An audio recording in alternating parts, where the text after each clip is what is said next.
Estimate 1, 2, 3.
Percobaan 1, 2, 3, percobaan 1, 2, 3.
Morning, everyone. Hello. On behalf of SEAMEO RECSAM, I warmly welcome you to today's forum, Equity by Design, where science communication meets AI.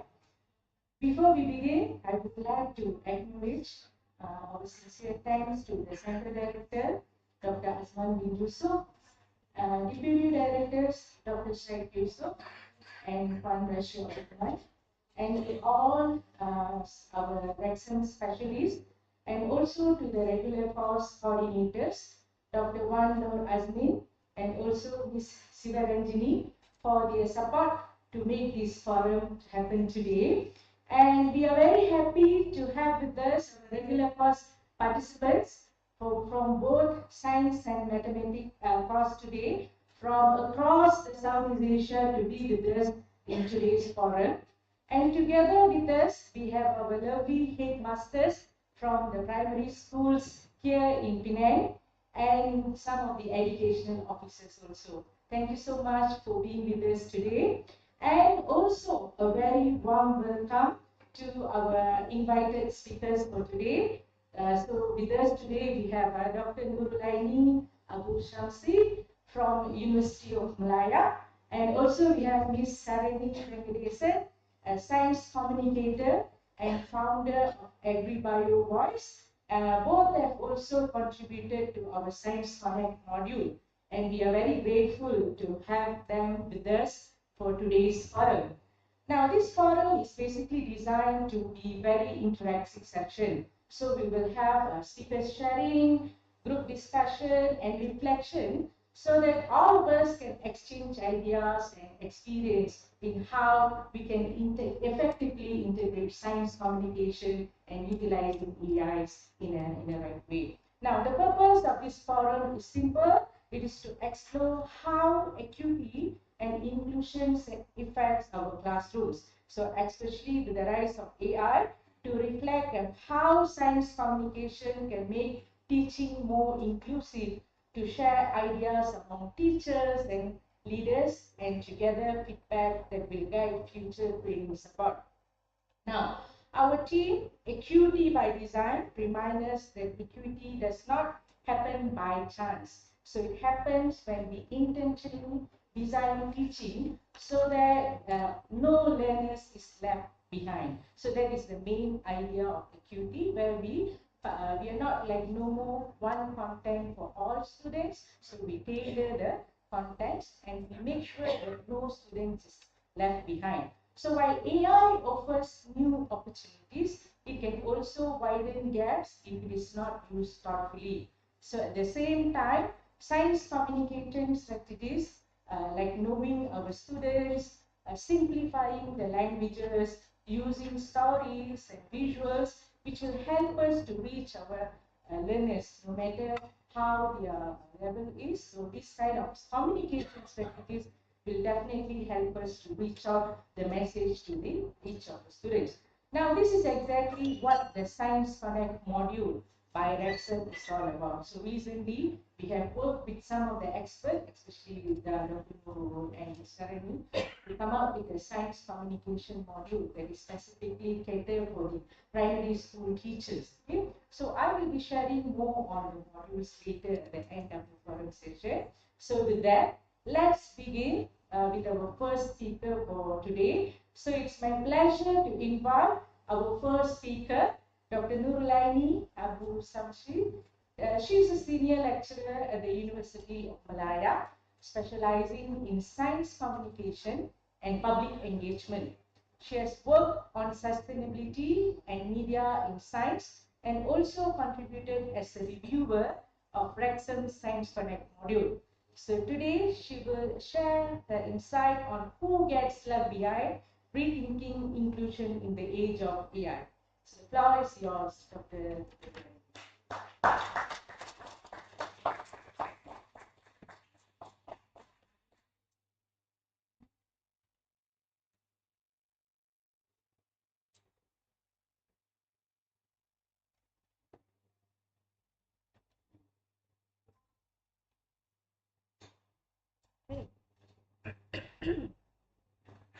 Steve, is it on? Assalamualaikum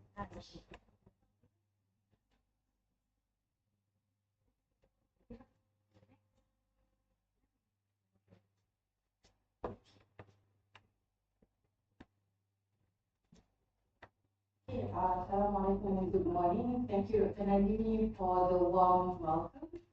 And first of all, thank you for RECSAM, SEAMEO RECSAM, for inviting me to be in this podium and to share my thoughts and idea on today's topic. So I'll be talking about who gets left behind. Rethinking inclusion in the age of AI. Just in case if anyone comes to me and asks me how do I do science communication activities, I'm probably going to say, that's not what I do. I actually do research on science communication. What is the best way? What are the best practices? What are the current landscape of science communication in Malaysia or maybe in the region? So that's what I've been working on. So we'll start with the story of Maya. So this is Maya. She's a little girl living in a rural area. So it can be in any area, any part of the Southeast Asia. Just imagine her, one of your students maybe staying in any kampong, any village. So her school has come up with this idea of introducing an AI-powered reading app. Sorry, get used to this. Designed to improve literacy. Apparently, this is one of the initiatives that have been happening in South Africa. I think it's in Zimbabwe. They introduced AI to improve literacy among school children. However, the apps on this fix only use English language. So Maya, a girl living in a rural area, her daily spoken language is actually her dialect, indigenous language. So she struggled to understand the instruction given in the apps, even though it's actually aimed to improve her literacy. And then the apps obviously require stable internet. That is something, a limitation that needs to be acknowledged, especially in the rural area. The village usually has a weak internet connectivity. Lessons are often interrupted, especially with the apps. Often teachers ask students to go home and do the work at home on their own. This is what they call, student-centered learning. One of the personalized learning that AI promise to enhance in improving learning experience, teaching learning experience. Another thing is, due to these two things, even though maybe Maya has many potential, but these two setbacks apparently cause the systems to track her performance as a slow student without acknowledging that the difficulty that she actually faced, which is the language barriers and also the internet connectivity, so any other accessibility. And we also need to take into account that she's actually from a rural area. Most probably her family, her environment does not support the usage of the apps. If she is meanwhile, if she's like Diana here, who actually living in a city and has easy access to internet, no problems, Wi-Fi is 24/7 available, and then she has an English-speaking parents who can always accommodate and help her in, using the apps. She'll be thriving in the apps. Maybe it'll be further improving her literacy, and it'll further speed up her learning experience. And compared to Maya, who the system acknowledged her as a weak student, Diana here thrives. So these gaps should be acknowledged. Even though both students are given the same apps tools, Maya are at risk of being left behind. So I think this is one of the famous picture of explaining what is equality and equity, right? Equality is basically you give everyone the same podium, the same box here, so that everyone in theory should be able to access to the view of this competition or baseball. But equity is actually, in another hand, is actually give the help or assistance according to the ability or the environment of the individual. So when we're talking about equity by design, just like what Dr. Nandini just mentioned, equity does not happen by chance. Something that I think it should be embedded in everyone's mind. Whenever we work on something, we should be using equity as our thought process. So whenever we want to design our educational syllabus, our tools, we should use that as our compass to guide our direction of whichever means that we're talking about. So fairness and inclusion don't happen naturally. And often what happens is we hope, or maybe it becomes an afterthought. What happened if we conducted this, and what is the effect? What are the challenges? To a certain extent, we know that this is going to be the challenges. This often be, because we have to acknowledge that, especially in the world that we live in, there are marginalized. We all come from a various background. We come from a very different environment, which leads to some marginalized people who get limited access to whatever, for example, here's the apps. So equity is made, which I believe everyone, whenever we want to a lesson plan, it's something that we should need to think about. I'll give an example of my living experience as a lecturer at University of Malaysia. Currently, one of the university policy these days is to increase the number of international students. Not saying that it's not a good thing, but there's actually a limitation, especially with the international student having some limitation in English competency.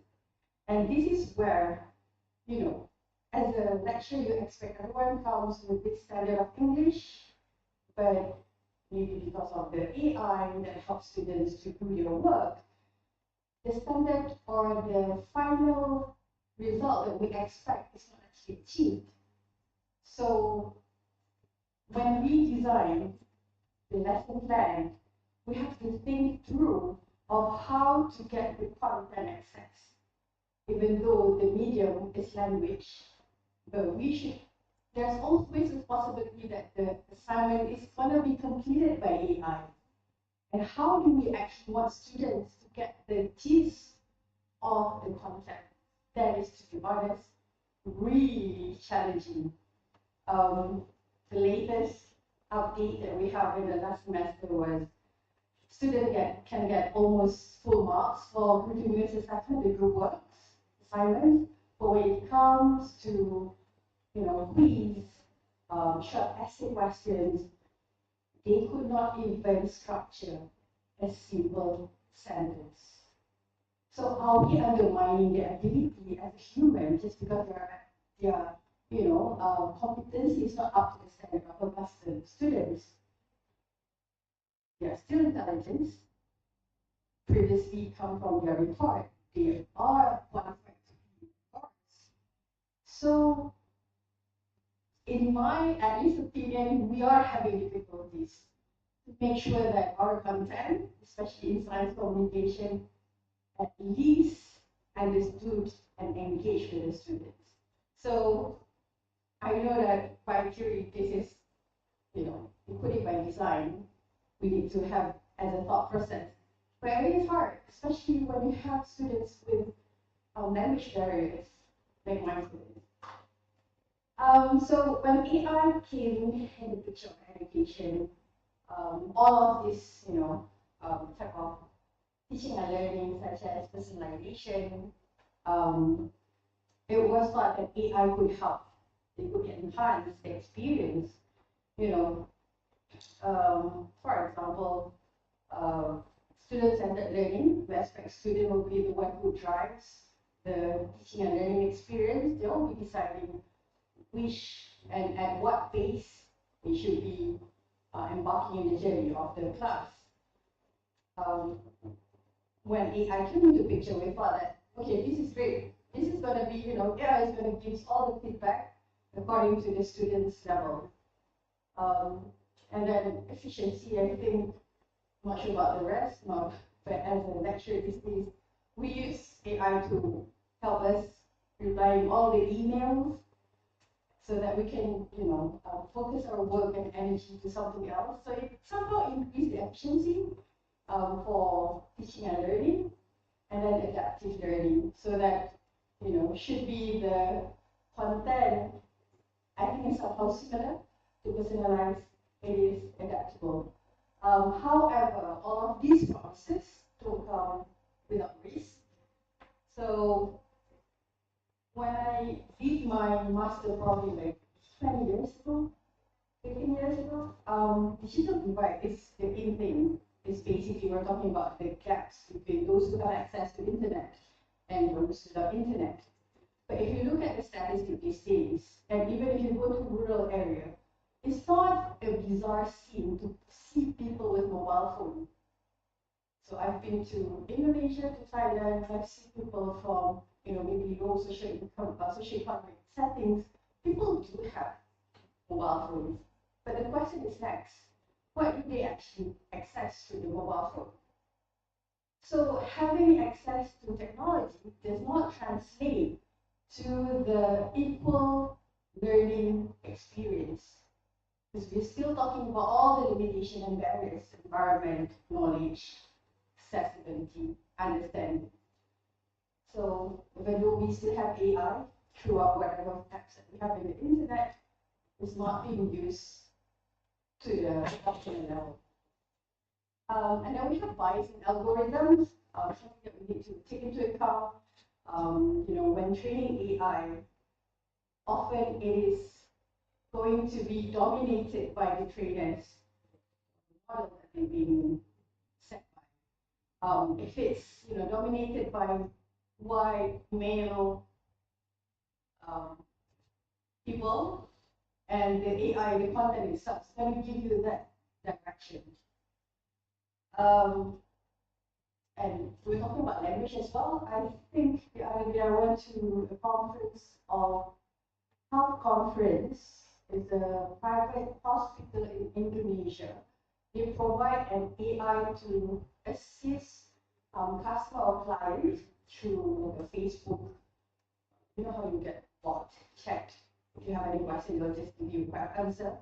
But with language, we often have dialects. Often have, especially in, this is my personal issue.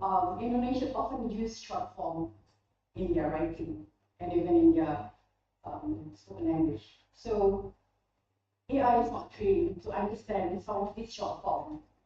Often they are trained in either standard language of the country or the English. And due to this, it will bring you to inaccurate answer. So these are the bias that actually AI has. Just talking about healthcare, what more education. And also we're talking about primary or secondary schools, which, for example, yesterday I was talking with my friend who's working on consultation in architecture, and she gave a prompt, and then I said, your prompt is not that detailed. You need to be very detailed and specific to get what you want. And imagine we're both at the doctoral levels, and we need to be able to be detailed and specific. And if you're talking about school children with limited knowledge and understanding and detail, can you imagine the inaccurate information that they will gain if AI gives them, I wouldn't say wrong, but inaccurate answer. And the last one is reinforcement of inequalities. As I told you, just now, all the trainers might be specific to certain segment in the society. These are the existing challenges in traditional and enhanced settings. So in traditional settings, we know that socioeconomic is a known barrier. Lack of resources, lack of infrastructure, textbooks. But when we have AI enhanced settings, and then further with limited reliable devices and electricity, we are going to widen the gaps further. Language barrier, just like what happened to Maya, right? I mentioned it as well. NLP performed poorly in a non-standard dialogue of indigenous language, just what happened in the private hospital chatbots when they receive questions in a short form in Indonesian language. The chatbot cannot answer the question or give a very wrong answer. Disabilities or special needs, something that we need to take into account. We are part of our society. So even in the traditional setting, students with this impairment, they often marginalized due to lack of stated resources. So if AI, the design of AI, any apps does not include all of these factors of disabilities, it will then further, it won't able to cater disabilities requirement.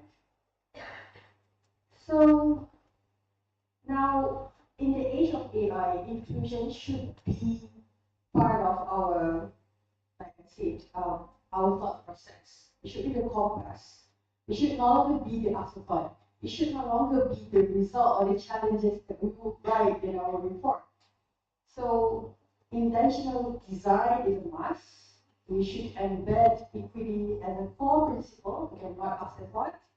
And then as educators, our role is not just to give information, because information is available. We are here to educate, to mediate, and to facilitate, and also to help them to assess the information, to evaluate which one is actually better. Everything is good, which one is the best? That is the role of educators that I see really important. The student can just not just use Google these days, they just can ask ChatGPT. But if ChatGPT is the most accurate information source, I would actually doubt it. Especially we are the experts, we know our field very well. So we should be the one who tells our students, yes, ChatGPT tells you this, but which one is actually the best? Which is the best solution according to the context which ChatGPT often lacks in their answer, the contextual answer of a certain settings. So this is where I think science communication skills plays an important role. Before I dig further, I think it's important for me to share with you the definition of science communication. The most common one by Burns 2003, even though it's almost 22 decades ago, but we've been using his or hers definition. So science communication may be defined as the use of appropriate skills, media, activities, and dialogue to produce one or more of the following listener responses to science, which are, so basically we're talking about using dialogue, using activities, using any skills. Hopefully we can get awareness, we can get enjoyment of science, feeling of effective responses to science, interest with science, opinions to science, and understanding of science, its process, its content. And science communication often involve the scientific community, mediators, communicators. It can be teachers, it can be journalists, it can be even the media. And then this communication is between scientific communicators, the mediators, and the public. So in science communication, we actually expect that people will have public understanding of science. When we do all these activities, hopefully people able to understand the science content, the methods, the inquiry, and being aware of the impact of science, and then hopefully they will gain public awareness of science, which is a good attitude hopefully to the science, and then scientific literacy. I think at the end of the day, what we need science communication is for scientific literacy. So what does it mean by scientific literacy? We hope that people will have knowledge and understanding of scientific concepts and processes, so that they will be able to make decision, participate in civic discussion or decision, and cultural affairs and economic productivity. At the end of the day, why we want people to know science? I've been talking to people who work in the science museum. You know, you have all this. I think in Malaysia, at least in Kuala Lumpur, the first thing that you will see apart from the aquarium is all these four elements. You know, fire, water, air. What else? Those elements. And then the person, the exhibitor, will tell me, so this is important for school children to know. And then I ask, why? Why do school children need to know about air? Why do school children need to know about windmill? And he said, because it's science. I don't think that's the best answer. Why do you need to know science? Science itself is knowledge. So what does it have to do with your life? So at the end of the day, you understand what's happening around you, the natural world, all these elements, you know, fire, water, so that it will help you to make the best decision for you to navigate your daily life. So that whenever you encounter some difficulties, or give you an example, like the scammers, you know how scammers work? Through your mobile, they will tell you about all, they will promise you all these fancy things, right?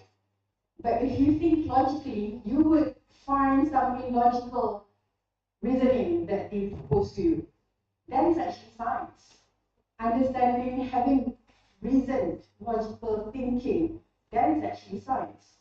Where to put your, where to hang your wet clothes, they should be under the sun. Why? Because you can give all the explanation behind it as science. That is a daily decision making that we want people to have. Not just simple, and that's like a basic, I think the basic point of science communication. Of course, we have all this political, economical purpose, but that is the scientific literacy that we want people to achieve. So, having said that, all those aims, science communication skills or strategies that we can embed in the education, to get people to get scientific literacy. Some of the strategies are student profiling. Student profiling is basically we need to understand our students' background, their needs, especially with disabilities or people with different socioeconomic background. In communication, the basic or important essential component in communication is actually the audience. Not the content that we want to deliver, but the audience. We need to know who they are. Only then we can tailor our content accordingly. Next is language simplification. If you come from university, the information is full of jargon. How do you break it down so that it fits with your audience? We're talking about school children here. So if you want to use AI, you need to tell AI, make it accessible, understandable for school children. Or else, if you take it straight, you get a ChatGPT, you give prompt, it will give you many different ways of information. But we as the mediators, we as the facilitators, have the task of simplifying the information so that our audience is able to access to it. Storytelling is the basic and one of the famous strategies in science communication.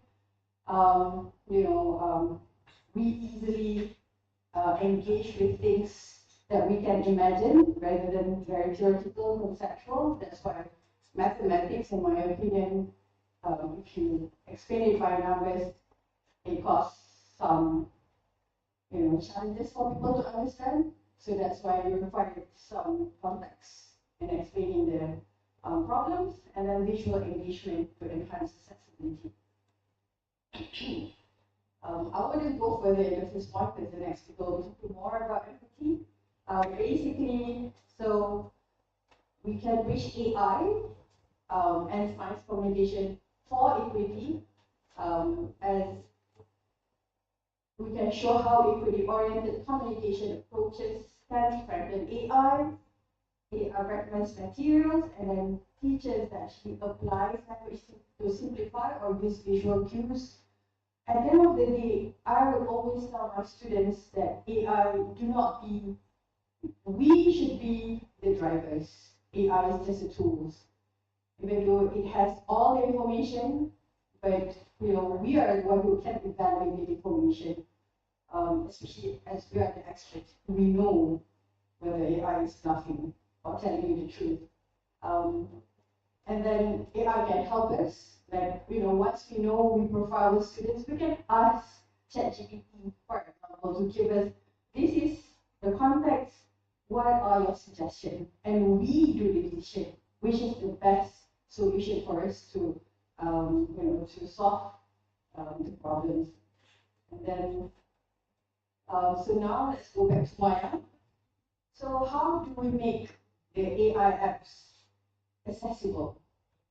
Rather than now we acknowledge her, some of her limitation.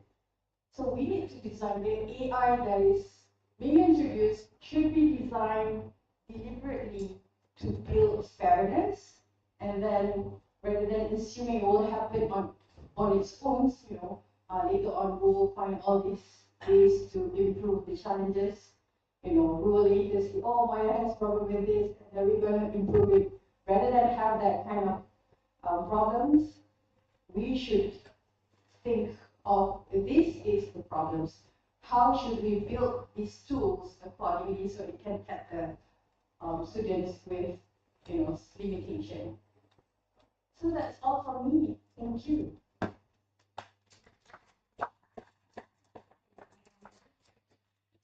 Thank you so much, Dr. Nuruleni, for your presentation, especially for showing how someone can actually basically land behind if they were not able to, introduce to the AI, how they can utilize it. Now, before I move on to the Q&A session, I would like to open the floor from the audience. We have teachers, we have headmasters, and we have education officers. We also have our own RECSAM specialists here as well. So any one of you have any questions that is related to what Dr. Nurul has shared, that you would like to share with maybe your practices in your school? Do you have any question? Anybody? Yeah. Yes? Yeah. You have one question?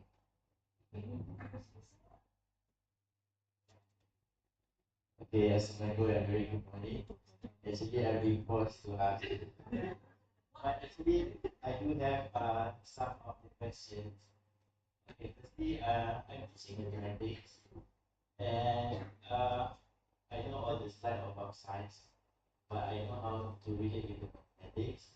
So, my question is, we know that AI is new, but to apply in school, teachers have to work more on because if I bring them to the ICT lab, I see that teacher cannot control.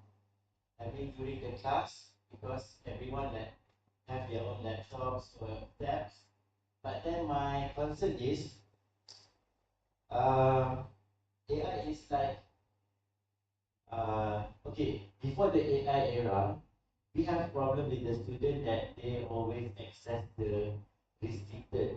But AI is more like not being filtered so much. So how we want to make the student understand that AI can access anything, even though the dark or the dark side. But my question is it being controlled by the government for the AI restricted in school?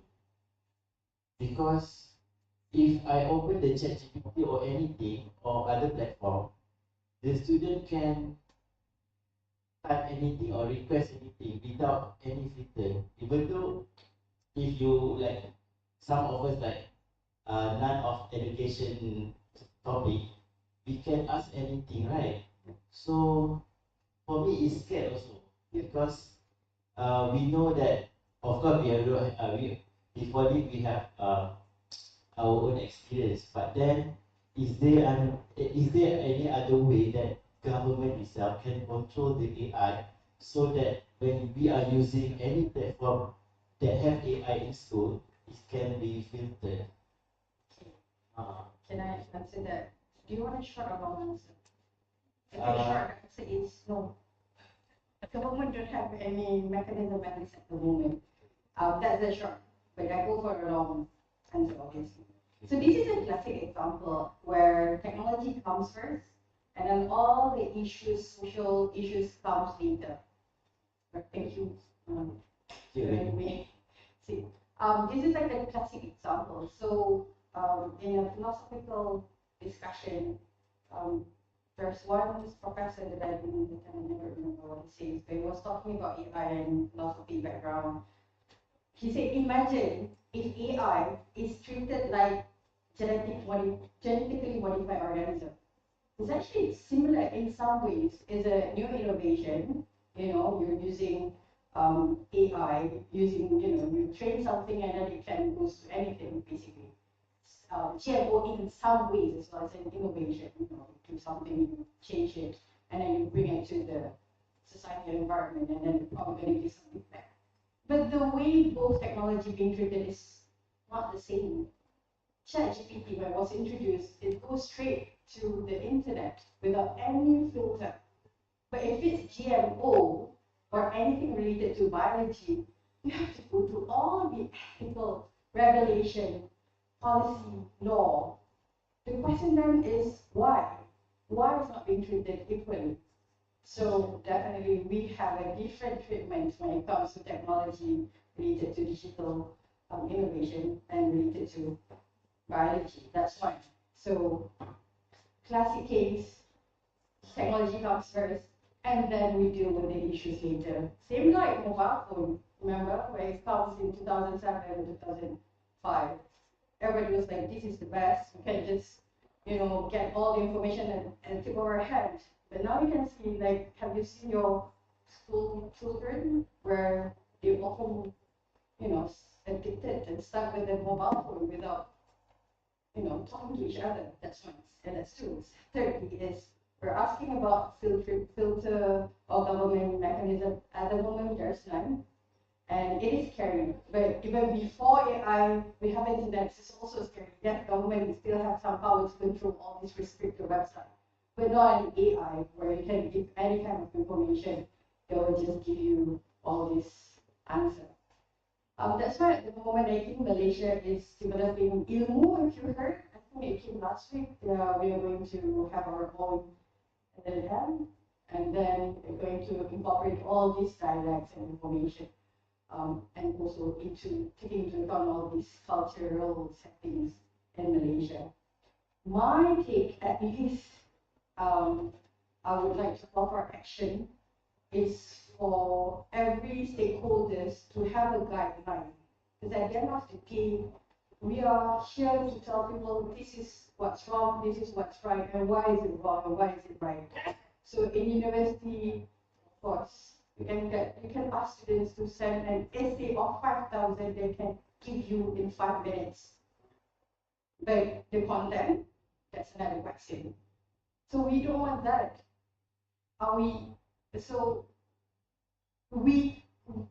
This generation tend to be like, we want everything to be completed, but the question is the content, the access, the understanding, the cheese is, that's a second. So I think obviously, at least from the setting that I have, we are actively working on ethics and guidelines for AI. That's at least for university students and faculty level. But for school children, I think it should be some guidelines and should be developed and shared, because we have that responsibility to at least address and tell students this is wrong and this is right. That's just the challenge of this world. Okay, thank you, Doctor. And to add to the question previously, I think Bala has here, I think Malaysia is currently also working with AI literacy project, and SEAMEO RECSAM is also being a part of the project as well. So they are actually currently, the government is looking into how to educate those teachers and students to choose the right content, or how to utilize AI responsibly. So if you would like to know more on what is happening behind the project, maybe I think you can approach our AI specialist, Dr. Bala is here. You can have a chit chat with him later, so you'll be the best person to share on AI literacy as well. And a part of that, I think that's where in our module we have highlighted about media literacy also. Okay, so media literacy is not something new, but how to embed media literacy into your teaching practices. Okay, that means how you're going to teach your students to be a responsible user by using the AI, or how to choose the right content and so on, which is also another area that is needing attention as well. So which is we already include in our science communication module, which you can have a look at it later. So before I move on to the next next presenter, I would like to thank Dr. Nurul for her speech on the AI equities. Thank you so much, Doctor. And also, this is a QR code for our brochure. You can scan for it. So thank you so much. Let's give a big round of applause. And you can please scan the QR code to get the brochure for today's event. And if you have any questions, we're going to have a discussion session right after the tea break in the morning. Okay, so but before we move on to our morning tea, so with me I have another one more speaker, Miss Sarini. So Miss Sarini is a science communicator and content editor of RECSAM Science Connect module as well. And she has lead regional science communication initiative and regularly trains educators and students as well. So Ms. Sarini will be sharing her speech on speaking science with empathy, lessons from the field. Let's welcome Ms. Sarini.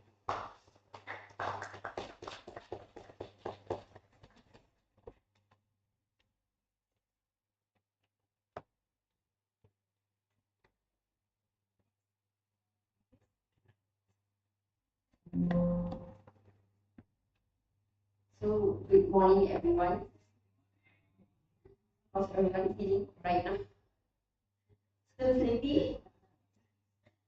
Okay, so I am Sarani, and I am a trained science communicator. Dr. Nandini, can I use mic? Yeah, can. And you can stand there. I have to stand here. I cannot be. You can move around there.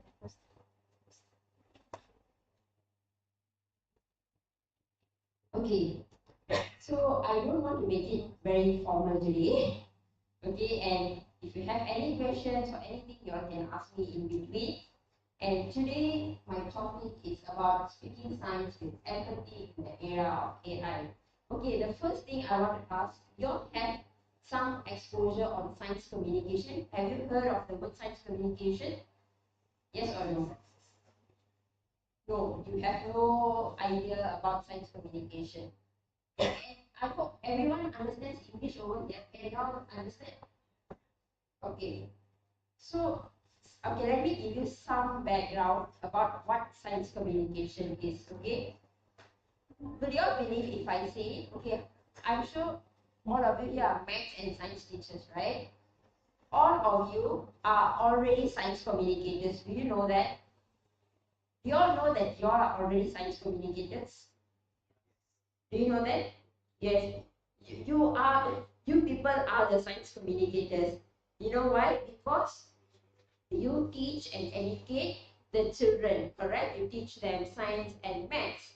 But now, I am here to tell you all, I mean, like to give you all exposure on from teaching, how are you going to communicate science, okay?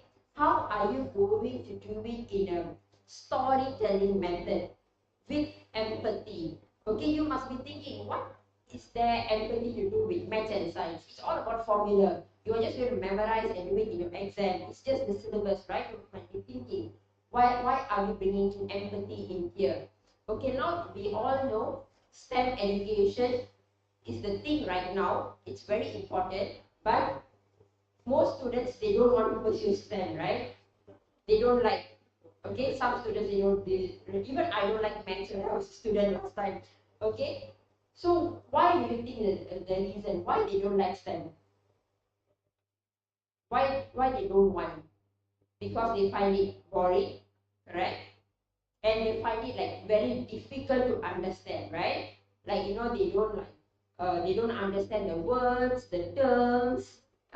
Sometimes they don't understand when the teacher explain, all these things. So there's like so many challenges there. So that is what now we are trying to discuss.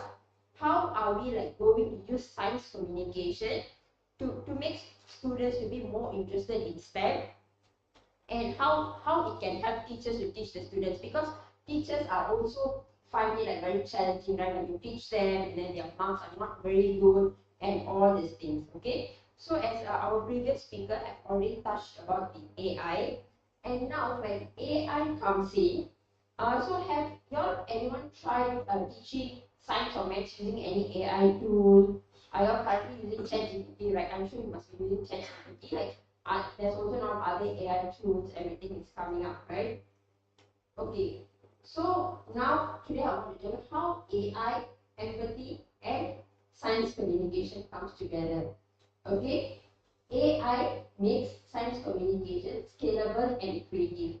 So basically, you can use AI to communicate science in a different ways. You can see, like, how you want to tailor your message, and how you want to use different ways so the students can understand better and all that. And empathy makes it trustworthy and human centered. Okay, I am very sure many of you became science and or maths teachers by even looking at your own teachers, right? If you ask some students, like, why do you like science, they might say, like, there's even now so many scientists in universities. When you ask them why you became scientist, they would say, no, when I was back in school, my teacher was very good. So from then, I start learning biology subject. So that's why I became scientist. So can you see the impact a teacher can make? Most of the scientists, they really come from teachers. So the teacher role is very inspiring and impactful. So it is just then teaching the subject, how are you going to bring empathy in, okay, and also with AI together. And now, because we don't want, after AI coming in, it becomes like a very machine learning thing. Students just come and learn, like, they don't have, like, it doesn't spark their curiosity. So empathy is very important to spark their curiosity. Okay, so why empathy is crucial in science communication? Okay, empathy holds the power to humanize science. So I'm very sure in your classroom, if you have 40 students, all 40 of them comes from a different background, different economic level. So when the child, their parents are educated, they have a better exposure. But when the students are coming from lower middle background, they don't have much exposure. And I know that for teachers, for your itself, it's very challenging, to explain. You have to use like more energy, and when you come down so much, then like the other students, they might feel boring already. Like, oh, I know this already. What you telling me again? And like all this, you have a very big challenge over here. So that's why we have to bring in that empathy, so that that the behind students, they don't get left behind. Okay, so this is the thing why empathy is important in science communication. So empathy is the capacity to not only understand and accept, but it's like to truly feel what they are experiencing. So that's why now we are talking about empathy. Okay, classroom checklist for empathy.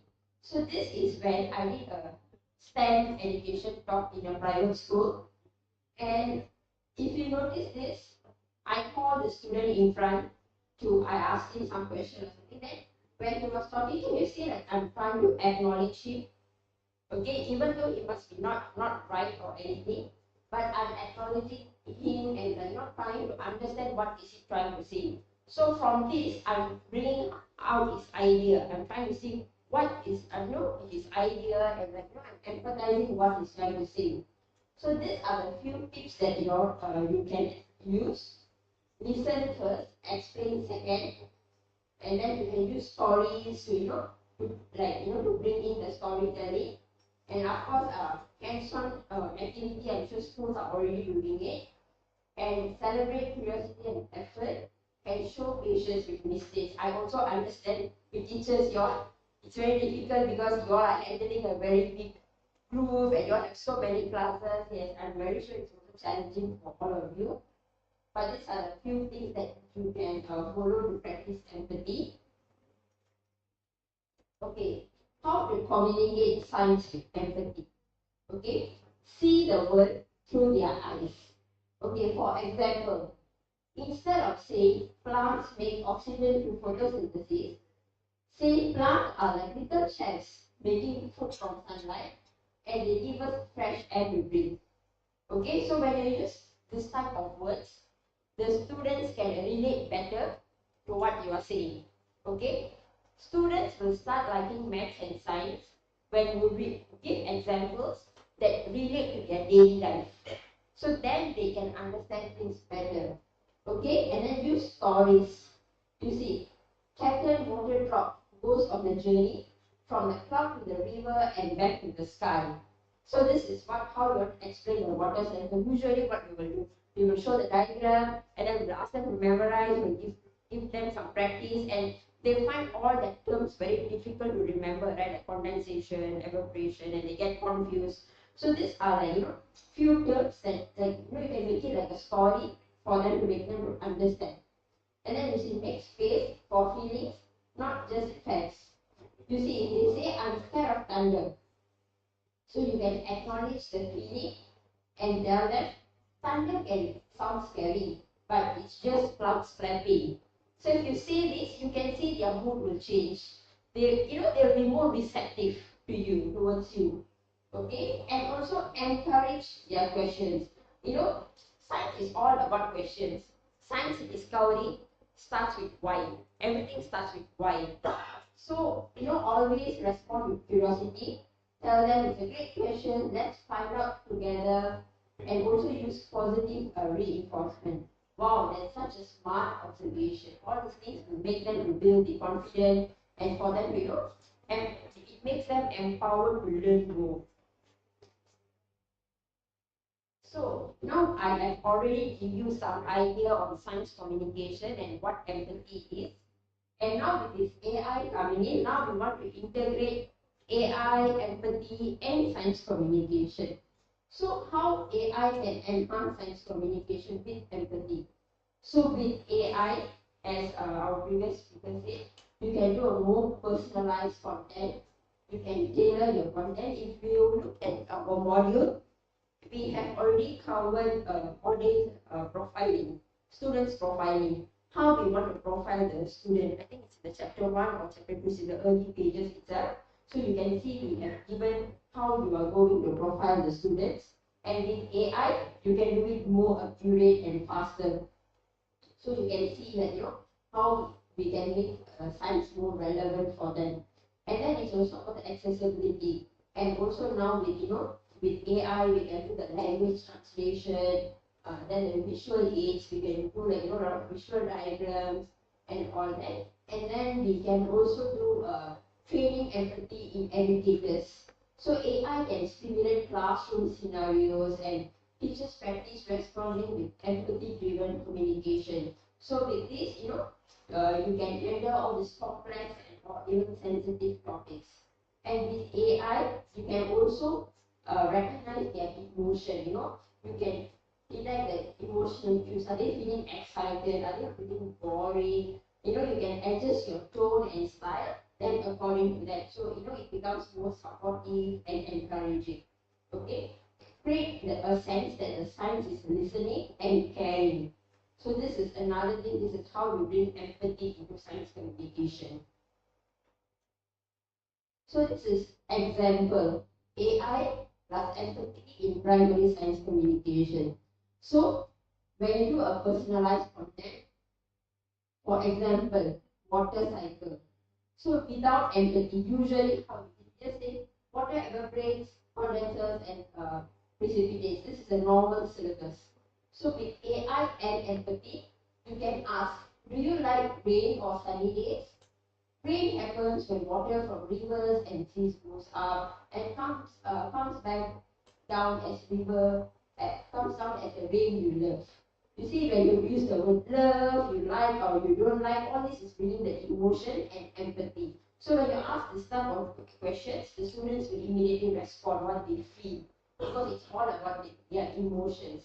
So even these are like the few topics that I have done. For example, I think later we can share this with them for them to refer. So for gravity, photosynthesis, and you can also do like a classroom scenario. So when AI meets empathy in the classroom, so you can do all this four. Okay, more personalized content and you recognize the emotion. Basically, it helps you to communicate science better. This is how science communication comes in. So science education means it's like usually following the syllabus and delivering the curriculum. But science communication is more, it's like a level more than that, it's beyond science education. Okay, this is an example how AI detects confusion in children. So AI can analyze facial expression, their eye tracking, their voice and speech patterns, and their interaction behavior, and also we can do an adaptive learning system and all this. So this is just because you might be thinking how AI can detect emotions and all this. So these are like the example how you can use AI to detect what are they really feeling, because not all children are verbally good. Some they just keep it to themselves. They have a very low self-confidence and all this. So even all this you can include in your students profiling. Your students profiling, you can put them like, okay, which students have good high confidence, who are like low confidence, who don't speak up well, they don't tell, some students are very shy, they don't want to ask any questions. So all that you can put them in one group and see how you want to personalize the content for them. So that's why the empathy part is very important. Okay, so since they are like both science and maths teachers, so I've also included example from maths also, like the pizza. For example, when you talk about fraction, you can always do the pizza sharing. I mean, the pizza sharing is a very common example in maths. So this is like how you see like how is it without empathy, with AI and empathy, and when teacher adds empathy, how is it? So end of the day, the empathy can be only brought in by the teachers because AI is a machine. So that's why the teacher's role is very important here. So I'm very sure in future now you're going to use more AI tools and all this. Don't forget the empathy. Don't come to an assumption that okay, now AI is here, students are going to understand everything, our learning is going to be easier. No. After this, because end of the day we all cannot be like a machine. So always try to remember that the empathy must be always there even when we're using the AI. So these are the examples of AI tools with empathy features. So later I will share this with Dr. Nandini, share with you all. So you all can go and explore this app and see which one you all can try and if it works for your class. Not everything works for everyone. So you all have to see according to your students what works for your students. So try to do the students profiling first. Yes. So that's all from me. Thank you. I hope you all could follow. Okay, thank you, Mr. Sharing has shared a very good information of how you want to, concept of empathy, okay, but also by integrating AI tools and so on. So I would like to open the floor for questions during this session. Is there any question from any of the participants, participants, or teachers here? Yes, please. Assalamualaikum. Good morning, everyone. I'm Muhammad Faisal from Indonesia. I'm so honored and excited to be here. I believe one thing, there is no student left behind, but there is a teacher left behind. That's why I go to Malaysia to learn smart from all of specialists. My question is how AI and expertise work uh, in project-based learning. I'm a teacher and professional in school. I always teach my students using project-based learning. I want to know how AI and expertise work in this framework. Thank you very much. Okay, so when we come to project-based learning, sometimes we do it in school, sometimes we ask them to go back and do, and we also ask their parents to help. That is how project-based learning work, right? So when it comes to empathy, I think before you give a project-based learning, do the students profiling. It all comes back to the student profiling, and from there, in the student profiling, you do it with empathy. You see which students, okay, for example, you want to give a project where you want your parents to help. Do you think all parents can help them? Do you think all parents are any, so you have to, so from there, you can determine the level of your project. How difficult you want to make it, or you want to make it easy, or you want to let just the students do it together, or how you want to group them. When it comes to project-based learning, it's usually grouping, right? So which students you want to group together, because sometimes we randomly put everyone in the group, right? With AI and empathy, you can do a more personalized grouping. So okay, if this student and this student come to a group, they can exchange knowledge. This student can help this student. Okay, sometimes in schools what happens, we try to put all the smart students in one group. Then the weak one, so with AI and empathy, you can do a more personalized grouping. Mix them together so that there's exchange of knowledge is happening over there. Yeah, so then we can, foster better learning. Yeah, that's what I would suggest for project-based learning. Okay, thank you, Mr. Rani. I think Mr. Rani has shared. Again, she comes back to the profiling of the student. That means you use different methods. So what are the methods that you can basically use to profile your students? I think you can refer to a lot of science communication techniques, or you can also refer to a module, or even in our classrooms as well. Some of the specialists have also given you a good example of how you can group your students, how you can profile your students. So you first need to know who is your student, what is the capability of each of your students, so that you can tailor your content. I'm sure all the teachers are well aware about differentiated learning and also tailored content. But most of the time, the comments that we get is we don't really have enough time, right? So how do you want to have more content for to cater different level of students? But it is feasible to do when you have the right tools and techniques that you can use. I think Dr. Min is with some questions here. I would like to ask Dr. Assalamualaikum warahmatullahi wabarakatuh. I just want to ask you, because just now empathy-driven communication. Yes. Right? I think most of the teachers here in Malaysia or Southeast Asia, they have been doing this. Okay, giving the empathy when they teach. But when you see the result of the maths and science, especially in Malaysia, we found that there is a lacking. So what do you think of this? What's happening?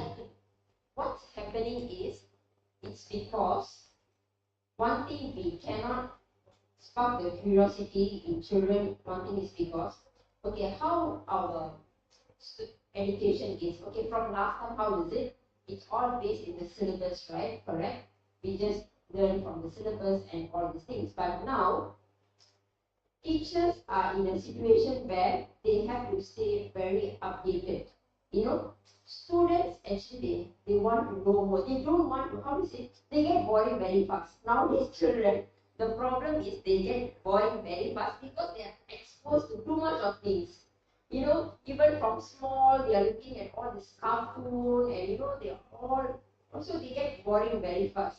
So now teachers have to be like more advanced and give them that extra knowledge that sparks that curiosity. So now teachers have to go beyond the curriculum and syllabus and see how we can make it more attractive.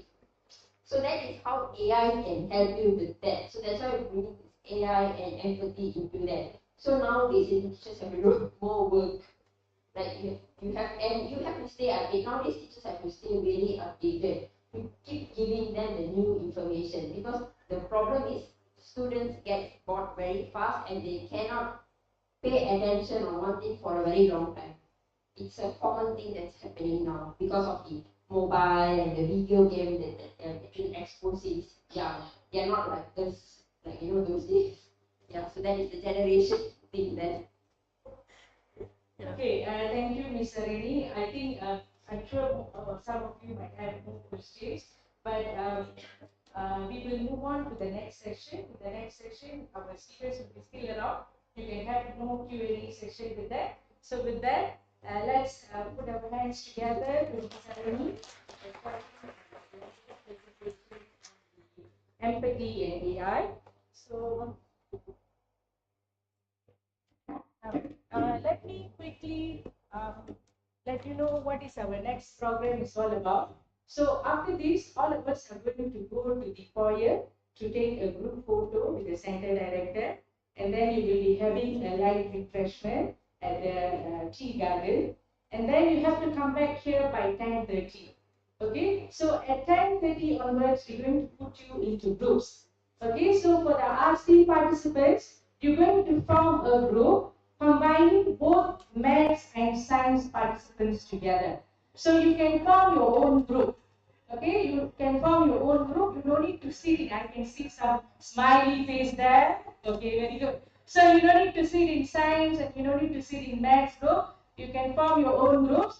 And for our special participants here, the school masters and all that, we will assign you to the regular course participants groups as well. So we will have more group activities and Q&A session, and we're going to have more interaction after this. Okay, so thanks for being with us. Okay, let's just go down to the foyer for the group photo, and we will get back here by 10:30. Our specialists will be here to guide you all through the group discussions as well. Okay, thank you very much. Okay, and also thanks to the live audience. Okay, thanks to our ICT team as well for dedicating this forum. Okay, thanks a lot. And please stay tuned with the RECSAM's official website for more updates and information on our